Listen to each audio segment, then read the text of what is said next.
Well, everybody, I did it. In addition to visiting arguably one of the world's top roller coaster parks, I had the thrilling opportunity to tick off two of my bucket list coasters, making it an unforgettable experience. Six Flags Magic Mountain is the place for die-hard coaster enthusiasts with 20 unique roller coasters, and I'm here to give my relatively short review of the park as well as my coaster count.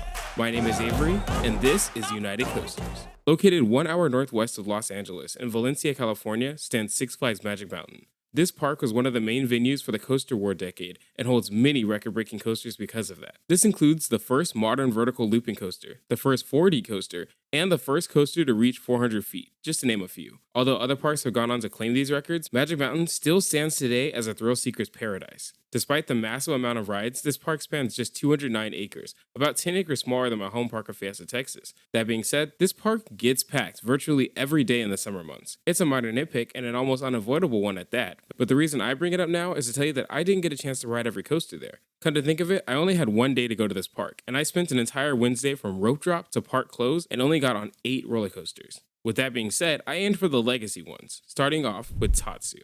If you know anything about me from watching my channel, you know that I love flying coasters, and that Tatsu was my number one on my bucket list, so beelining to this coaster was a no-brainer. Rising high above the mountain stands the orange and green structure of this B&M Flyer. Once everyone gets locked in, your seat pulls back to a 90-degree angle, leaving you parallel to the floor. Going up the 170-foot lift hill, you're actually staring down about 263 feet due to the elevation changes on the mountain. And I have got to tell you, from firsthand experience, this height is unreal. You take your first drop to the right, going into an exaggerated corkscrew, leaving you banking left to enter into a zero-G roll. These elements are taken fast, only slightly slowing when you traverse the horseshoe element that turns you around. It's there where Tatsu whips you to the left to straighten out and rise into the world's largest pretzel loop.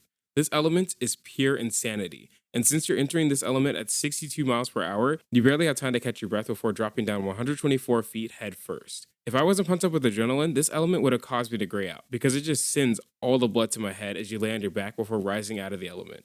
After, you dip down to undergo the fourth and final inversion, an inline twist, before turning right into the final set of brakes.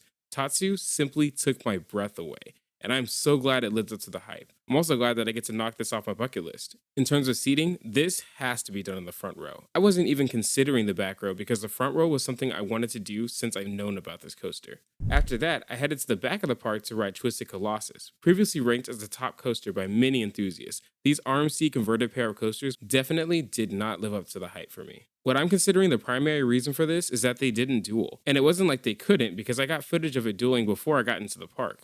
Regardless, you leave the station on the blue track, turning left and going into a series of off-axis bunny hills. After, you turn right to ascend the 121-foot lift hill. Since this coaster is supposed to sync up with the other one, the chain lift can change speeds to match the other train, although the train on the green track was long gone before we got to the top. After cresting, you drop 128 feet at an angle of 80 degrees. You hit a small speed hill before popping up to the left, heading into the high five element. You exit, continuing to the left until you drop under the green track, hitting another speed hill at the bottom. It's short-lived as you rise into a forceful airtime hill that rides parallel to the zero-G stall on the green track. Next, the tracks interweave as you lift into a corkscrew going over the green track. That part straightens out into a double-up before hitting an off-axis left turn underneath the green track, hitting a set of brakes. Since Twisted Colossus is a Mobius coaster, you immediately ascend the lift hill again, but on the left green track.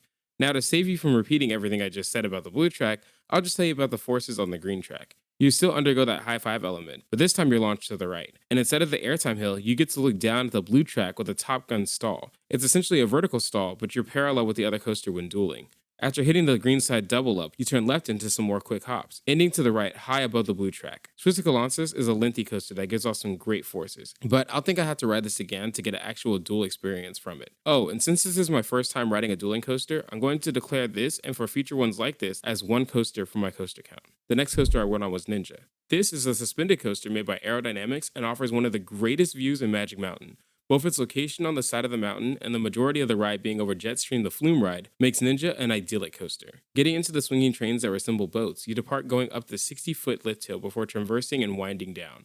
Instead of a big drop, Ninja starts by slowly turning right, then it takes a hard left that nearly goes 180 degrees, all the while weaving between trees and foliage. You take an S-bend that whips the train to the right as Ninja takes you lower to the ground. After, the coaster takes quick right and left turns, rising up to drop down right over the water. Not only is this stunning to look at, but it's a forceful part of the ride too. Completing the right turn, you straighten out to take a quick S-bend, ending right and down by the water again. It's at this point where your seats are swinging wildly as the track begins to do a series of twists and curves, leading you back up. Finally, the ride smooths out just over Jetstream's drop and turns right into the block brakes, leading to the chain lift back to the station. Ninja is a coaster made for everyone in the family, and I'm really impressed by how Magic Mountain made it fit into the park, especially since it loses all of its speed in the end, so they had to put a lift hill to bring it back to the station. Another fact that I can't get over is just how close you are to this water. I kid you not, when I was riding Ninja, I could feel the water hit me as a splashdown happened on Jetstream. Heading back to the front of the park more, I went to a classic and New Revolution, known for being the first modern coaster with a vertical loop.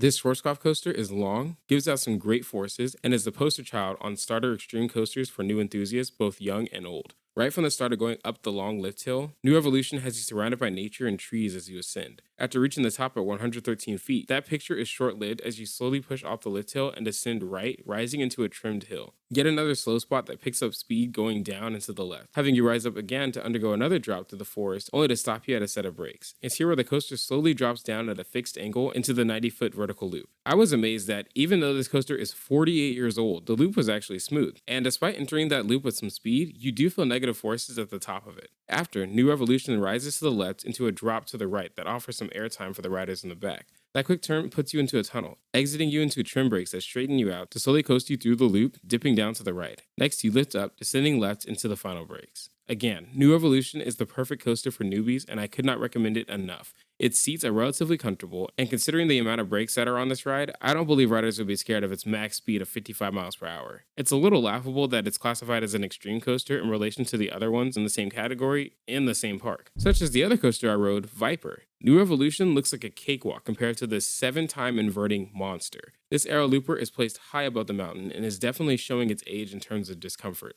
Cresting over the 188-foot lift hill, Viper throws you down to the left, entering what was once the world's tallest loop at 144 feet. After exiting, you turn left, instantly hitting a set of loops that give off powerful positive G-forces. After, you pop up into a set of trims, turning left and entering into a batwing element. That points you out slanting right to hit the last two inversions, a set of double corkscrews.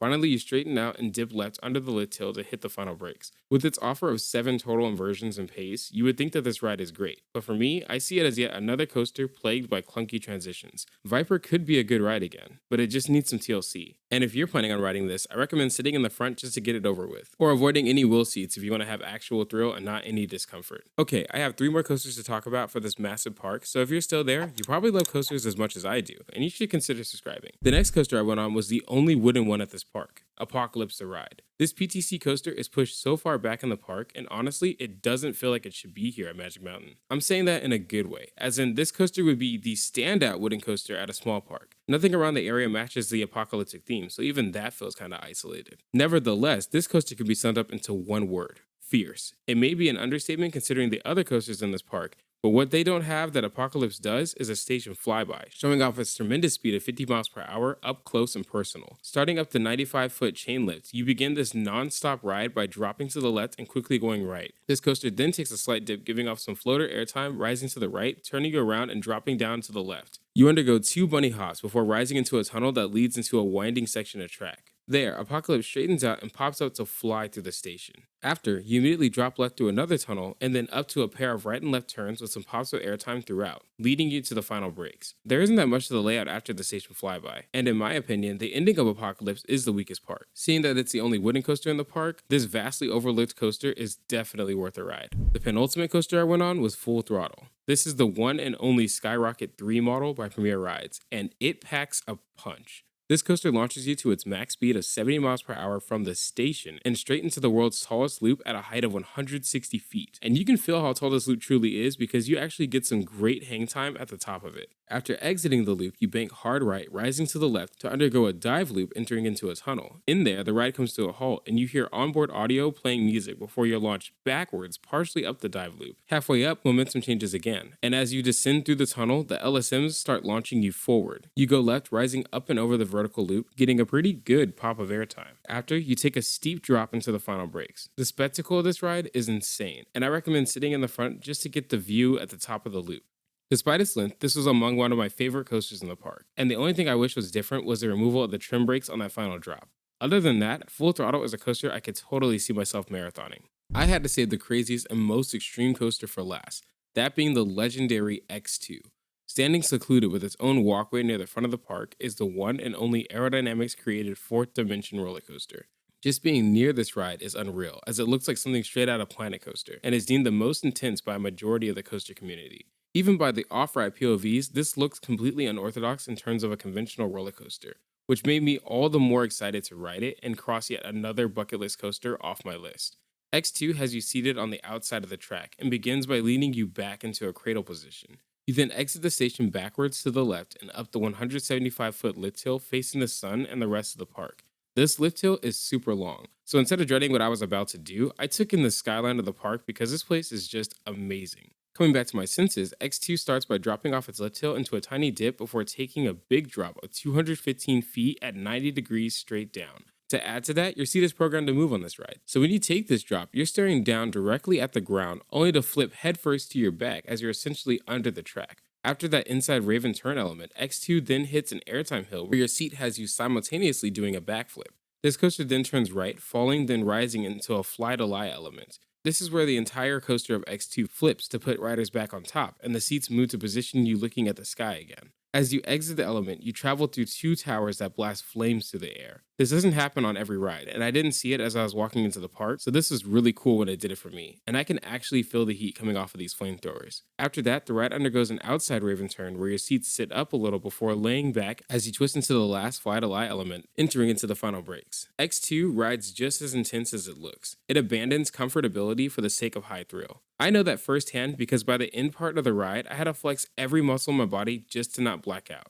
I recommend X2 to only die-hard coaster fans because this is not for the faint of heart. And if you are planning to ride this, stick to the inner seats closest to the track for less shakiness. It's kind of hard to sum up Magic Mountain, especially considering that I only got on 8 coasters, less than half of what this park has to offer. The review portion of this park is incomplete because of that, but the things I can say is that this park is massive, disjointed in some areas, and always packed in the summer months. As I mentioned before, I visited this park with my friend on a random Wednesday in the summer, and we had to buy single ride flash passes for a majority of the coasters. But instead of moping about it, I felt like I got a good experience on the legacy coasters at Magic Mountain, and it really incentivizes me to come back and ride the rest of the ones I missed out on, minus Magic Flyer because it's a kiddie coaster. This has me leading up to say that this park does live up to its hype. It has everything a coaster enthusiast would want and more. If you've been to Magic Mountain or plan to one day, let me know in the comments. Also, if you stayed this long, consider giving this video a like and subscribing to the channel.